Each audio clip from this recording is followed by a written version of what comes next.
Hello dear students, welcome to you Pragya Academy online classes Gangapur city and I am Dr. D.L. Kumar from Biology faculty. Dear students, we are discuss unit the cell and topic function of lysosome. Dear students, we are discuss in previous video types of lysosome and now today we are discuss function of lysosome and biogenesis of lysosome. तो बेटा इस video में हम lysosome के कुछ important function discuss कर रहे हैं और लगभग अपन 30 फंक्शन लाइसोसोम के देखेंगे और बायोजेनेसिस ऑफ लाइसोसोम का भी डिस्कस अपन इस वीडियो में करेंगे। चलिए अपन बात करते हैं सबसे फर्स्ट ऑफ ऑल इसका फंक्शन जो कि इंपॉर्टेंट फंक्शन है इंट्रासेल्युलर डाइजेशन। देखिए बेटा लाइसोसोम डिफरेंट टाइप्स के जो डाइजेशन है उसमें इन्वॉल्व रहता है। तो intracellular digestion, extra cellular digestion, crinophagy, cellular digestion. तो 3 टाइप्स के डाइजेशन देखो, इंट्रासेल्युलर डाइजेशन सेल के अंदर जो डाइजेशन होता है उसे इंट्रासेल्युलर डाइजेशन कहते हैं। एक्स्ट्रा सेल्युलर डाइजेशन सेल के बाहर जो डाइजेशन होता है उसे अपन एक्स्ट्रा सेल्युलर डाइजेशन कहते हैं। And cellular digestion, cellular parts का भी डाइजेशन करना।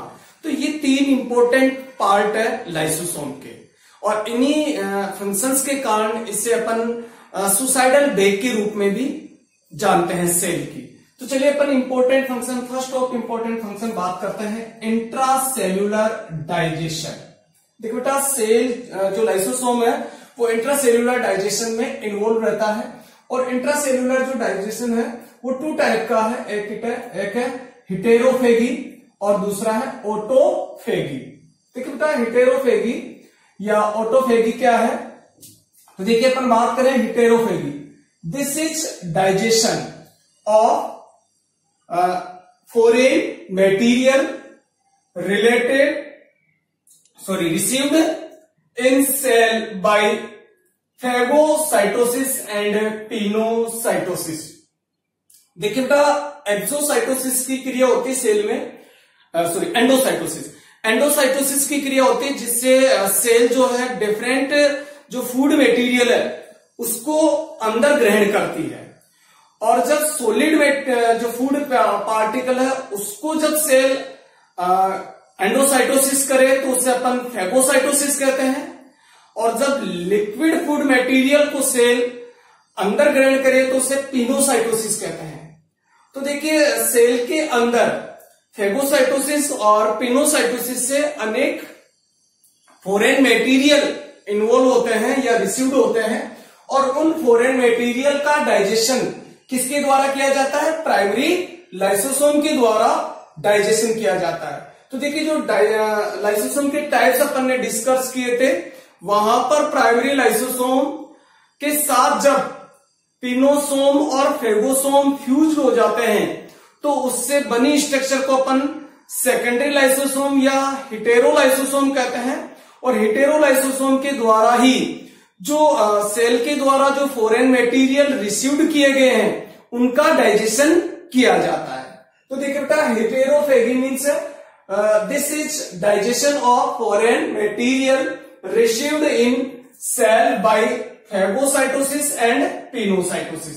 तो फैगोसाइटोसिस और पिनोसाइटोसिस से जो सेल जो फूड मटेरियल को रिसीव्ड करती है उसका डाइजेशन हिटेरोलाइसोसोम के द्वारा किया जाता है और उसे अपन हिटेरोफेगी कहते हैं। क्लियर। नेक्स्ट देखिए ऑटोफेगी, डाइजेशन ऑफ ओल्ड और डेड सेल ऑर्गेनेलीज। देखिए लाइसोसोम जो है वो क्या करता है, जो ओल्ड जो सेल ऑर्गेनेलीज है या डेड सेल ऑर्गेनेलीज है उनका भी डाइजेशन करता है। Autophagy also take place during starvation of cell. और जो ये ऑटोफेगी की जो क्रिया है ये स्टारवेशन की, जब सेल स्टारवेशन में हो यानी भूखमरी की कंडीशन में हो उस ड्यूरेशन पर जो ऑटोलाइसोसोम है उनके द्वारा डेड सेल ऑर्गेनेलीज है या जो डीएक्टिव या ओल्ड सेल ऑर्गेनेलीज है उनका डाइजेशन कर दिया जाता है। तो देखिए बेटा, ऑटोलाइसोसोम जो है उनके द्वारा जो सेल के अंदर जो ओल्ड और डेड सेल ऑर्गेनेलीज है उनका भी डाइजेशन कर दिया जाता है। और ये जो क्रिया है ऑटोफेगी, ये स्टार्वेशन यानी भूखमरी के दौरान जब कोशिका किस कंडीशन में हो, भूखमरी की कंडीशन में, एनर्जी की बहुत अत्यधिक क्या आ गई है, कमी आ गई है, उस कंडीशन में ये मैकेरी दोहराती ऑटोफेगी क्रिया करती है। तो देखिए, लाइसोसोम के द्वारा सेल के पार्ट्सों का भी डाइजेशन हो रहा है और सेल द्वारा रिसीव किए गए जो फूड मटेरियल है या फॉरेन मटेरियल है उसका भी डाइजेशन किया जा रहा है। तो इसे अपन क्या कहते हैं बेटा, intracellular digestion. It is clear. तो फर्स्ट फंक्शन आपके क्लियर हो गया होगा, heterophagy and autophagy. Clear. Second function अपन बात करें बेटा, एक्स्ट्रा सेल्यूलर डाइजेशन। देखिए, एक्स्ट्रा सेल्यूलर डाइजेशन या अपन कहें कि बाहर से जब सेल के बाहर कोई सेल का जो लाइसोसोम है उसके द्वारा डाइजेशन किया जाए बाहरी मटेरियल का। तो देखिए बेटा, लाइसोसोम और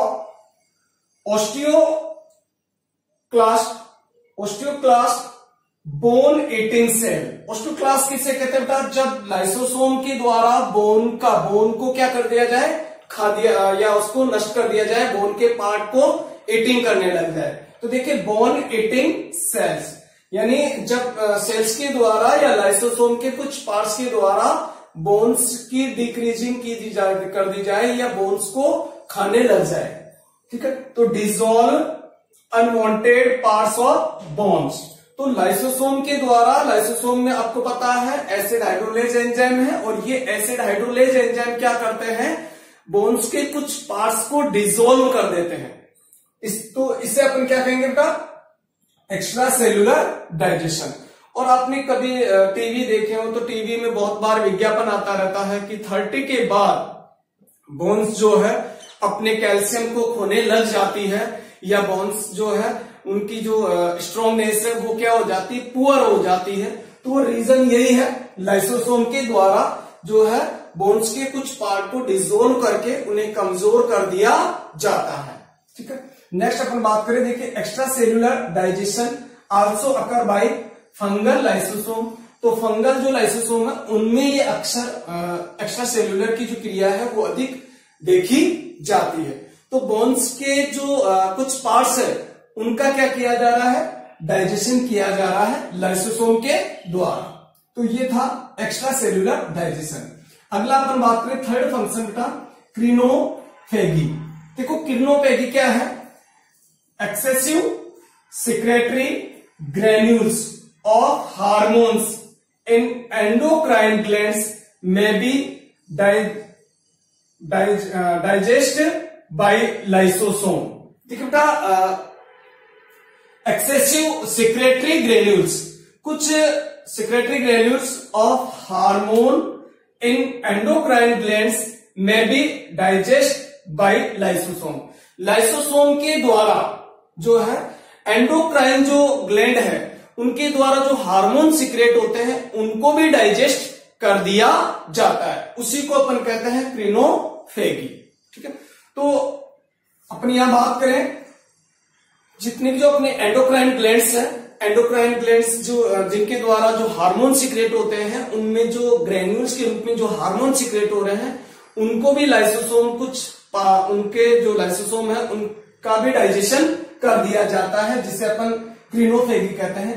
देखिए, अपन बात करें यहां पर थायरोग्लोबुलिन स्टोर इन थायराइड। देखिए, थायरोग्लोबुलिन जो है store in thyroid, thyroid gland में स्टोर होता है, gland with it is follicle and after crinophagy by protease in produce thyroxine. तो देखिए, लाइसोसोम के द्वारा जो थायरोग्लोबुलिन है वो स्टोर होता है थायराइड ग्लैंड में with it is follicle and after crinophagy, और क्रिनोफेगी के बाद में ये जो है प्रोटीएज इट प्रोड्यूस थायरोक्सिन, और उसके बाद ये थायरोक्सिन को प्रोड्यूस करता है। तो जो एंडोक्राइन ग्लैंड है उनके द्वारा जो हार्मोन सिक्रेट हो रहे हैं, उन हार्मोन जो ग्रेन्यूल्स के रूप में प्रेजेंट है, वो लाइसोसोम उनको क्या कर देता है, डाइजेशन कर देता है और उसकी जो नेक्स्ट फॉर्म है उसमें कन्वर्ट कर देता है उनको। ठीक है, तो ये था बेटा क्रिनोफेगी। फोर्थ नंबर का फंक्शन अपन बात करें सेल्यूलर डाइजेशन। तो देखिए बेटा, मैंने अभी आपको बताया कि जो लाइसोसोम है इसका मेनली जो इंपॉर्टेंट फंक्शन है वो है डाइजेशन। तो intra cellular digestion, extra cellular digestion, इसके अलावा क्रिनोफेगी। नेक्स्ट अपन बात करें तो सेल्यूलर डाइजेशन में लाइसोसोम का इंपॉर्टेंट रोल है। सेल्यूलर डाइजेशन को अपन ऑटोलाइसोसिस भी कहते हैं। ऑटोलाइसिस देखो, ऑटोलाइसिस, ऑटो मीन्स क्या होता है, सेल, एंड लाइसिस मीन्स होता है स्प्लिटिंग, यानी स्वयं के ऑर्गन्स को ही तोड़ना, स्वयं को ही पचाना। और इसी कारण से क्या कहते हैं, लाइसोसोम को क्या कहते हैं, सेल का सुसाइडल बैग या सुसाइडल बैग ऑफ सेल क्या है, लाइसोसोम। तो ऑटोलाइसिस के कारण ही इसे सुसाइडल बैग के रूप में आइडेंटिफाई किया गया है लाइसोसोम को। तो देखिए बेटा, sometime a lysosome of a cell brush to dissolve the cell completely। तो देखिए, कुछ समय लाइसोसोम के द्वारा कंप्लीट सेल को ब्रस्ट कर दिया जाता है या डिसॉल्व कर दिया जाता है या डाइजेशन कर दिया जाता है। तो कुछ कंडीशन में या कुछ समय पर जब लाइसोसोम क्या करता है, कंप्लीट सेल को ही क्या कर देता है, डिसॉल्व कर देता है या कंप्लीट सेल को डाइजेट कर दिया जाता है। ठीक है, इसे अपन क्या कहते हैं, लाइसोसोम। इस प्रकार की लाइसोसोम जो कंडीशन है called suicidal bag of lysosome. और इसी कारण से लाइसोसोम को अपन क्या कहते हैं बेटा, सेल का सुसाइडल बैग कहते हैं, क्योंकि जिस सेल में ये है उसी सेल को क्या कर रहा है, नष्ट। तो उसे अपन क्या कहते हैं, सुसाइड कहते हैं ना, अपने द्वारा ही अपने जीवन को समाप्त करना सुसाइड कहलाता है। तो ये भी क्या कर रहा है, लाइसोसोम जिस सेल में प्रेजेंट है उसी सेल को क्या कर रहा है, नष्ट कर रहा है। तो इसी कारण से क्या कहते हैं, सुसाइडल बैग ऑफ सेल कहते हैं। ठीक है, नेक्स्ट अपन बात करें, old cell are removed by autolysis. तो ओल्ड सेल को रिमूव कर दिया जाता है, किससे, ऑटोलाइसिस से। तो जितनी भी जो ओल्ड सेल हो गई है उनको लाइसोसोम क्या कर देगा, डाइजेट कर देगा और उसको क्या कर देगा, रिमूव कर देगा, हटा देगा वहां से। Unwanted organs of embryo are destroyed by autolysis. और जो अनवांटेड ऑर्गन ऑफ एम्ब्रियो, और एम्ब्रियो जब डेवलप हो रहा है या एम्ब्रियोजेनेसिस जब डेवलप हो रही है, तो उस समय जब एम्ब्रियो में अनवांटेड कोई ऑर्गन बनते हैं जो कोई काम के नहीं है, उन ऑर्गन्स को भी, उनका भी ऑटोलाइसिस कर दिया जाता है लाइसोसोम के द्वारा। तो देखिए, कहते हैं spin off lysosome digest the tail of tadpole of frog during metamorphosis. देखिए बेटा, मेटामॉर्फोसिस जब डिफरेंट ऑर्गन डेवलप हो रहे हैं एम्ब्रियो में, तो एम्ब्रियो में या अपन कहें कि ऑर्गेनोजेनेसिस या अंगों के उद्भव को, अंगों के विकास को या डेवलपमेंट ऑफ ऑर्गन को अपन क्या कहते हैं, मेटामॉर्फोसिस कहते हैं। तो जब एम्ब्रियो में डिफरेंट ऑर्गन्स का डेवलपमेंट हो रहा है तो उस जो अनवांटेड जो ऑर्गन है उनको लाइसोसोम क्या कर देता है, हटा देता है। तो देखिए अपन यहां बात यही कर रहे हैं कि फ्रॉग का जो टेडपोल लार्वा होती है उसमें टेल का कोई यूज नहीं होता है और लाइसोसोम के द्वारा उस टेल को क्या कर दिया जाता है, डाइजेस्ट कर दिया जाता है या डिसॉल्व कर दिया जाता है। तो यही अपन देख रहे हैं यहां पर। देखिए, lysosome digest the tail of tadpole of frog during metamorphosis. तो मेटामॉर्फोसिस कंडीशन में मेंढक के या फ्रॉग के टेडपोल जो लार्वा है उसमें जो टेल है उसको लाइसोसोम द्वारा हटा दिया जाता है। ठीक है, तो ये है ऑटोलाइसिस। कई बार एग्जाम में पूछा जाता है, बताइए ऑटोलाइसिस वेरी इंपॉर्टेंट एक टॉपिक है, फंक्शन है किसका, लाइसोसोम का। इसके कारण ही लाइसोसोम को सुसाइडल बेग कहते हैं। दूसरा, सेल की जो ओल्ड सेल हो गई है या अनफंक्शनल सेल है या कोई भी जो सेल ऑर्गेनेलिज जो कोई अनवांटेड सेल ऑर्गेनेलिज है या अनफंक्शनल सेल ऑर्गेनेलिज है, उन सबको सेल में से या कंप्लीट सेल को हटाने का कार्य जो है वो लाइसोसोम के द्वारा ही किया जाता है। इसी कारण से इसे अपन सुसाइडल बेग कहते हैं। ठीक है, तो ये इंपॉर्टेंट ध्यान रखना।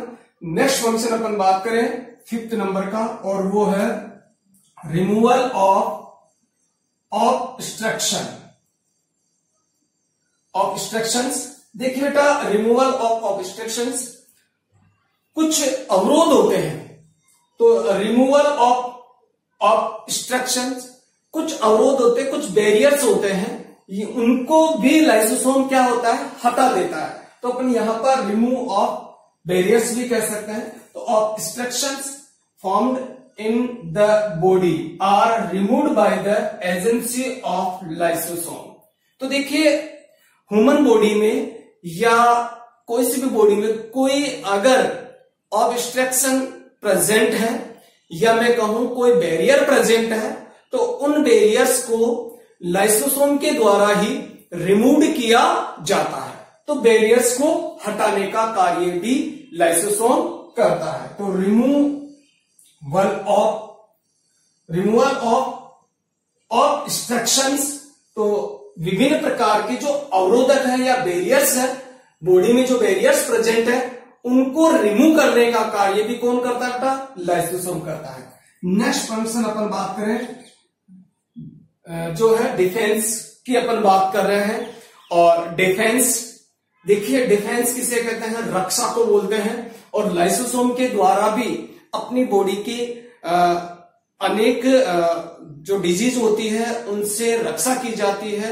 अनेक तरीके की जो हमारे जो डिजीज उत्पन्न होती है जेनेटिकली, और जो इन्फेक्टेड जो डिजीज है उनसे लाइसोसोम अपनी बॉडी को क्या करता है, बचाता है या रक्षा करता है। तो डिफेंस में भी लाइसोसोम का बहुत इंपॉर्टेंट रोल है। तो देखिए बेटा, ल्यूकोसाइड जिसे अपन क्या कहते हैं, WBC कहते हैं, leukocytes and macrophages of the body are specialised to inject bacteria and other micro organism, toxin, carcinogens, foreign proteins etc।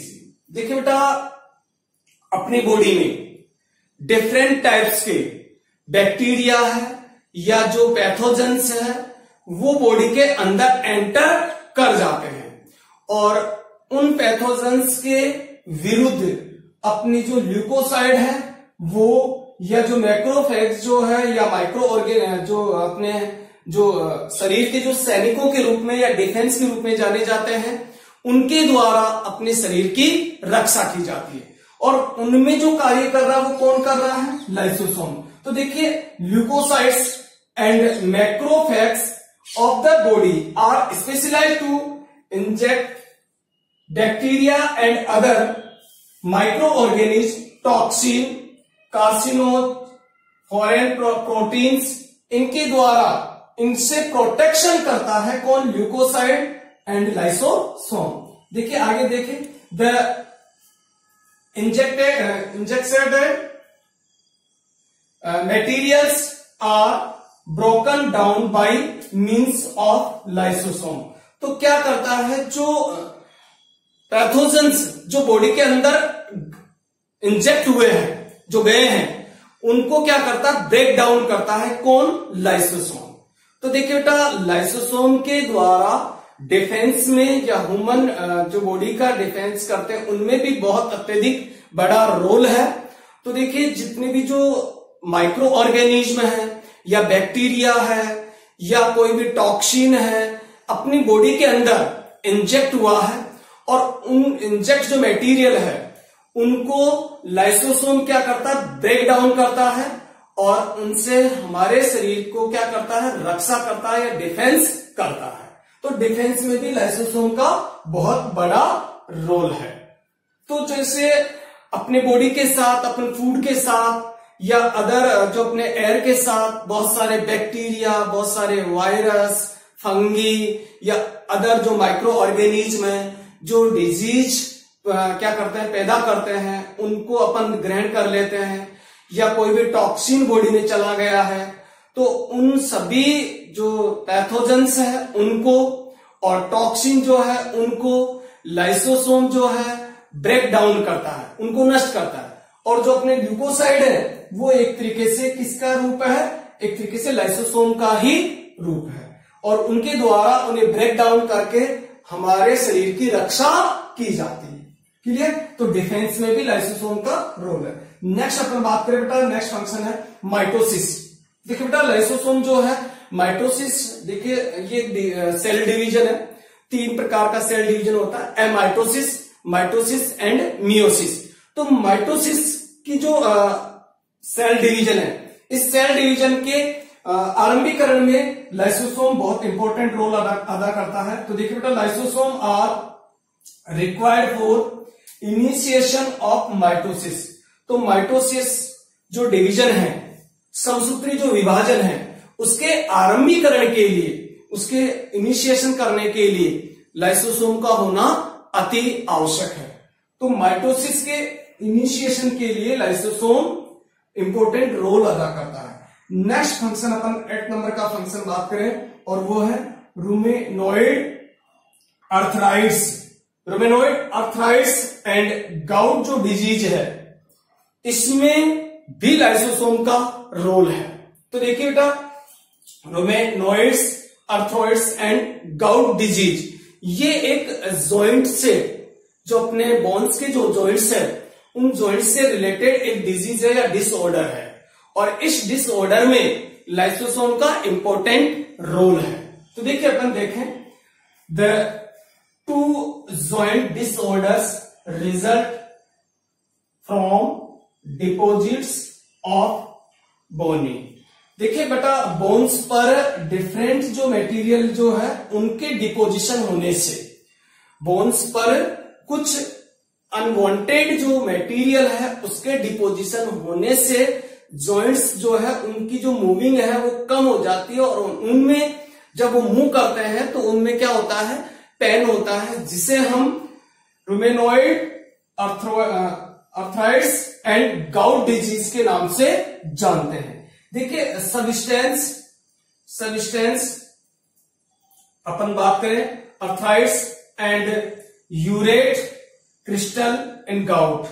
देखिए कुछ सबिस्टेंस जैसे आर्थराइटिस में एंड यूरेट क्रिस्टल, जो यूरिक एसिड के रूप में मानते हैं अपन, तो यूरेट क्रिस्टल जॉइंट्स में क्या हो जाता है, इसकी जो जॉइंट्स होती है जिसमें फ्लूइड भरा होता है उस फ्लूइड में ये जमा हो जाता है, जिससे ये जॉइंट्स के मुंह में अवरोध पैदा करता है, जिससे जॉइंट्स जब मूव करते हैं तो उसमें पेन होती है और उन्हीं को अपन गाउट और रूमेनॉइड्स आर्थराइटिस डिजीज के नाम से जानते हैं in the area of joints. तो जॉइंट्स वाले एरिया में यूरेट क्रिस्टल और कुछ सब्सटेंस स्टोर हो जाते हैं, जिससे ये 2 डिजीज क्या हो जाती है, पैदा हो जाती है। और नेक्स्ट अपन बात करें the deposition invite macrophage which release lysosome over them. और देखिए बेटा जो लाइसोसोम है वो क्या करता है, इन यूरेट जो क्रिस्टल है या जो रूमेटॉइड जो आर्थराइटिस जो डिजीज हो रही है, इनके जो सब्सटेंस है उनको डिसोल्व कर देता है। देखिए लाइसोसोम की अपन ने बात की थी और लाइसोसोम का एक थर्ड पार्ट है रिड्यूसिबल बॉडी। रिड्यूसिबल बॉडी में क्या होता है, जो अनडाइजेस्टिव जो मटेरियल है और जो सेकेंडरी लाइसोसोम है उसको अपन क्या कहते हैं बेटा, रिड्यूसिबल बॉडी कहते हैं। या अपन कहें टीलोलाइसोसोम अपन कहते हैं। और टीलोलाइसोसोम को जब सेल से डिस्चार्ज नहीं किया जाता और वो सेल के अंदर ही जब बना रहता है तो उसके कारण डिफरेंट जो मटेरियल है वो सेल में स्टोर हो जाते हैं और उसी के कारण डिफरेंट टाइप्स की डिजीज जो है वो क्या होती है, पैदा हो जाती है। तो देखिए बेटा यहां पर बात कर रहे हैं रूमेनॉइड आर्थराइटिस एंड गाउट डिजीज है। ये डिजीज भी जो लाइसोसोम के द्वारा जब इंडिविजुअल बॉडी जो डिस्चार्ज नहीं हुई है उसके कारण क्या होता है कि सेल के अंदर यूरेट क्रिस्टल और अदर जो सब्सटेंस है वो स्टोर हो जाते हैं और ये यहां से जो अपने जॉइंट्स जो एरिया है वहां पहुंच जाते हैं और वहां पहुंचकर जॉइंट्स में जाकर वो जमा हो जाते हैं और उसके कारण ये दोनों डिजीज क्या होती है, पैदा होती है। तो रूमेनॉइड आर्थराइटिस एंड गाउट डिजीज जो रेडिजुअल बॉडी या लाइसोसोम के द्वारा अनडाइजेस्ट किए गए जो मटेरियल है वो स्टोर होने के कारण से हो रही है। ठीक है, तो लाइसोसोम के द्वारा जो अनडाइजेस्ट मटेरियल जो है उसे डिस्चार्ज करना कंपल्सरी है, तो कुछ सेल्स में डिस्चार्ज नहीं हो पाता है जिसके कारण इस तरीके की डिजीज पैदा हो जाती है। तो लाइसोसोम के द्वारा इनको डिस्चार्ज करना कंपल्सरी है वरना इस तरीके की डिजीज हो जाएगी। और यदि लाइसोसोम में इसको डिस्ट्रॉय करने के लिए या इनको डाइजेस्ट करने के लिए उसके अकॉर्डिंग एंजाइम्स नहीं है तब भी इस तरीके की डिजीज हो जाती है। तो देखिए अपन अगली डिजीज बात करें वो है स्टोरेज डिजीज। देखिए बेटा बहुत सारे जो मटेरियल है उसके कारण जब स्टोर हो जाता है, जैसा कि मैंने अभी बताया आपको कि रेडिजुअल बॉडी जो है वो सेल से एक्सोसाइटोसिस क्रिया से डिस्चार्ज हो जाती है, परंतु कुछ सेल में ये डिस्चार्ज नहीं हो पाती है या कुछ लाइसोसोम में हाइड्रोलाइटिक एंजाइम ऐसे नहीं होते हैं जो कुछ सभी प्रकार के सबस्टेंस जो है उनको डाइजेस्ट कर दे, तो उस कंडीशन में डिफरेंट डिजीज प्रोवाइड हो जाती है। तो अपन देख रहे हैं storage disease, they are congenital disease. देखिए कोग्नेटाइल डिजीज उससे कहते हैं जो जन्मजात होती है, जेनेटिकली एक तरीके से। तो देखिए बेटा अपन बात करें दे आर जेनेटिकली या congenital disease which are caused by undigestion of certain content। देखिए कुछ लाइसोसोम के द्वारा अनडाइजेस्ट जो मटेरियल जो स्टोर रह गया है उसके कारण क्या हो जाता है, एक जेनेटिकली डिजीज हो जाती है जिसे अपन स्टोरेज डिजीज के नाम से भी जानते हैं। तो देखिए बेटा दे are genetically disease which are caused by undigestion of certain compound। कुछ लाइसोसोम के द्वारा कुछ जो कंपाउंड्स है उनका डाइजेशन नहीं किया जाता है और वो नॉन डाइजेस्ट रह जाते हैं और उन नॉन डाइजेस्ट जो कंपाउंड है उनके कारण जेनेटिकली डिजीज पैदा हो जाती है। देखिए अपन बात करें सम कॉमन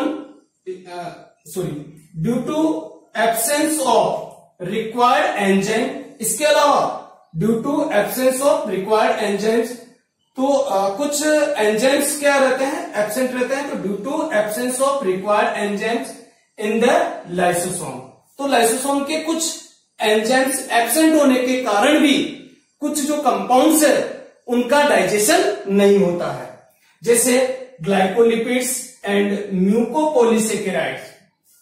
इनके डाइजेशन के लिए लाइसोसोम में किसी प्रकार के कोई एंजाइम्स नहीं है।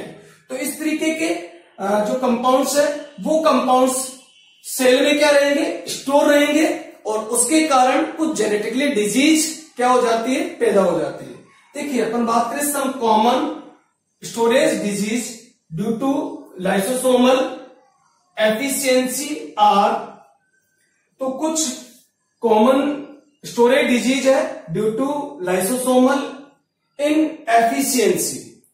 तो कुछ कॉमन डिजीज है जो लाइसोसोम की इनएफिशिएंसी के कारण होती है और उनमें अपन देखिए बात करें हंटर्स सिंड्रोम, बहुत सारे प्रकार के डिजीज है जो स्टोरेज डिजीज के रूप में जानी जाती है, और ये इसके दो बड़े कारण है। मैं बता दूं आपको, एक तो कि लाइसोसोम में के द्वारा कुछ इस तरीके के एंजाइम्स नहीं प्रेजेंट होते हैं, एंजाइम एब्सेंस रहते हैं, जिसके कारण जो कुछ सब्सटेंस है उनका डाइजेशन नहीं किया जाता और वो सेल में स्टोर रहते हैं। इस कारण से कुछ जेनेटिकली डिसऑर्डर पैदा हो जाते हैं। ठीक है, तो उनमें कौन कौन से हैं? एक है हंटर सिंड्रोम। सिंड्रोम मीन्स होती कमी, शरीर कोई न कोई चीज की कमी रहे, तो इन्हें जिस साइंटिस्ट ने खोजा है उसी के आधार पर इनके नाम दिया गया है हंटर सिंड्रोम। इसी प्रकार अपन बात करें हर्लर्स सिंड्रोम, स्किन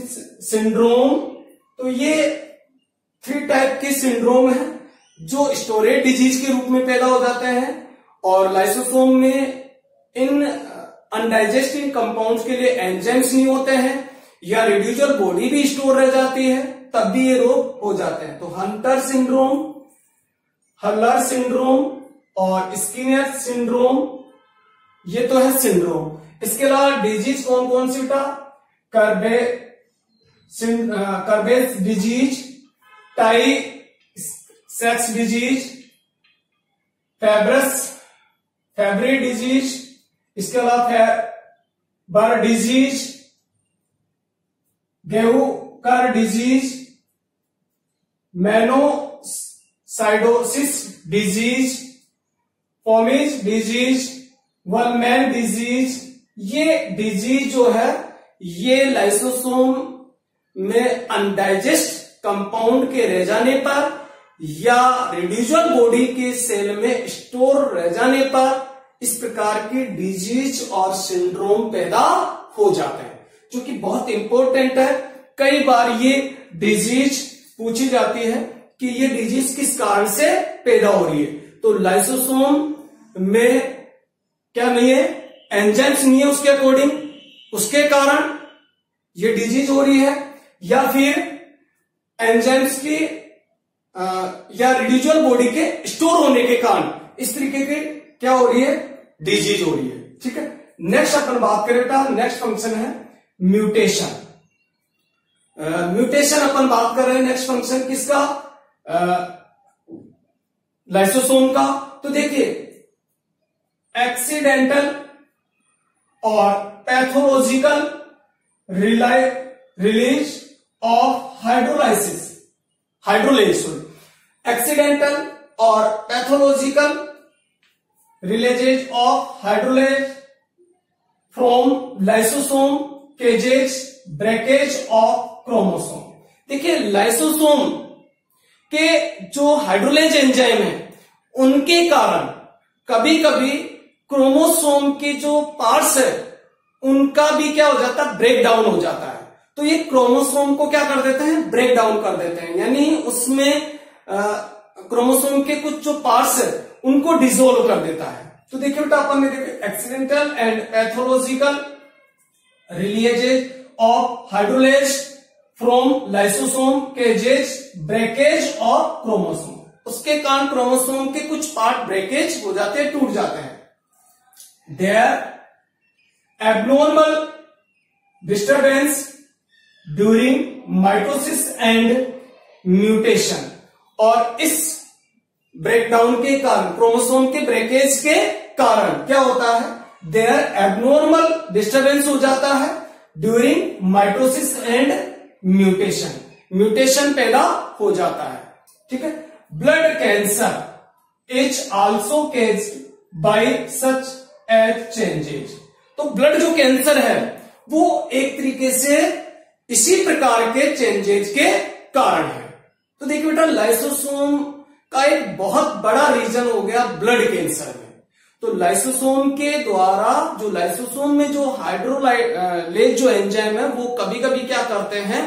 क्रोमोसोम के जो पार्ट्स है उनको भी क्या कर देते हैं? ब्रेकेज कर देते हैं, जिसके कारण एक एबनॉर्मलिटी पैदा हो जाती है, और उस एबनॉर्मलिटी के कारण ब्लड कैंसर जैसे जो डिजीज है वो पैदा हो जाती है। नेक्स्ट अपन बात करें बेटा, फंक्शन वो है सीड जर्मिनेशन। सीड जर्मिनेशन, देखिए बेटा, सीड में बहुत सारा जो फूड मटेरियल है वो स्टोर रहता है, और वो लिपिड के रूप में और प्रोटीन के रूप में क्या रहता है, स्टोर रहता है। तो उनको डाइजेशन करने का कार्य भी लाइसोसोम के द्वारा किया जाता है, जिससे जो सीड है उसका जर्मिनेशन थोड़ा फास्ट हो जाता है। तो in germination of seeds the stored food materials are made soluble by the activity of lysosome enzymes.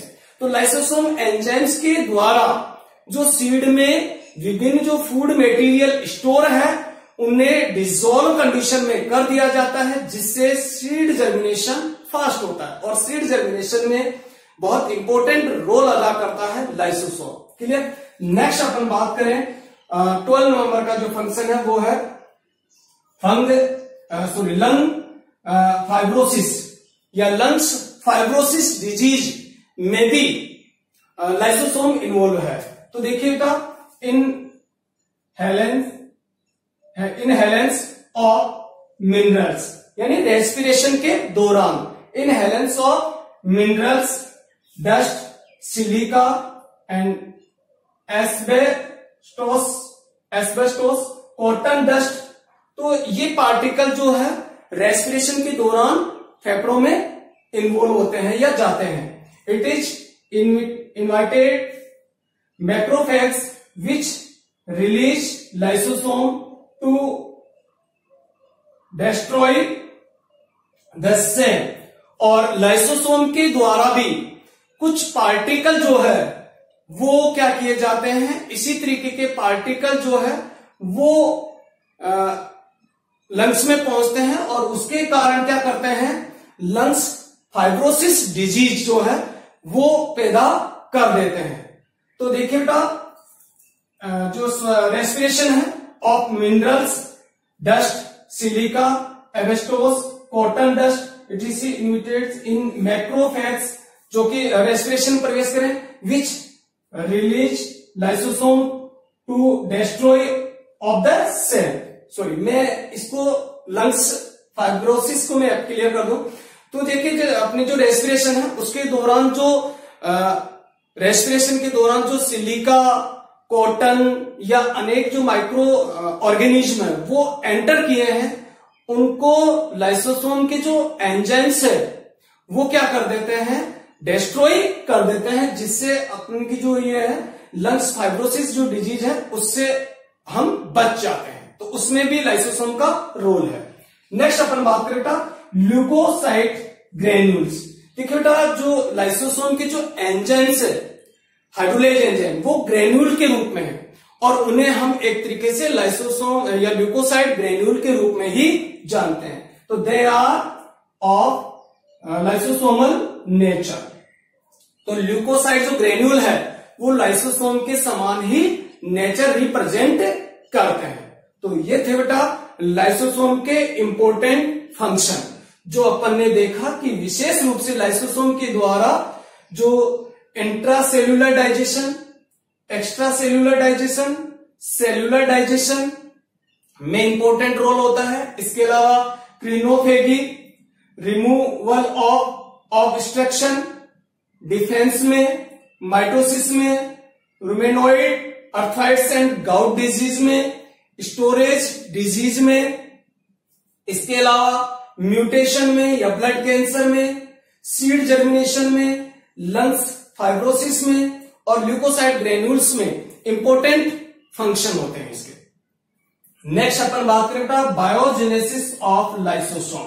देखिए लाइसोसोम की बायोजेनेसिस अगर मैं बात करूं तो अपन ने जब टेस्ट पढ़े थे वहां पर भी अपन ने बात की थी, और विशेष रूप से ये ईआर से वेसिकल्स निकलते हैं जो गोल्जी बॉडी से होते हुए गोल्जी बॉडी की जो सरफेस है वहां से एंटर करते हैं और ट्रांसफेस से निकलकर क्या बनाते हैं, लाइसोसोम या प्राइमरी लाइसोसोम का फॉर्मेशन करते हैं। तो देखिए बेटा lysosome originates from GERL।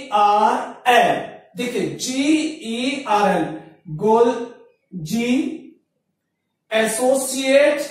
Golgi associate endoplasmic reticulum from which lysosomes arise.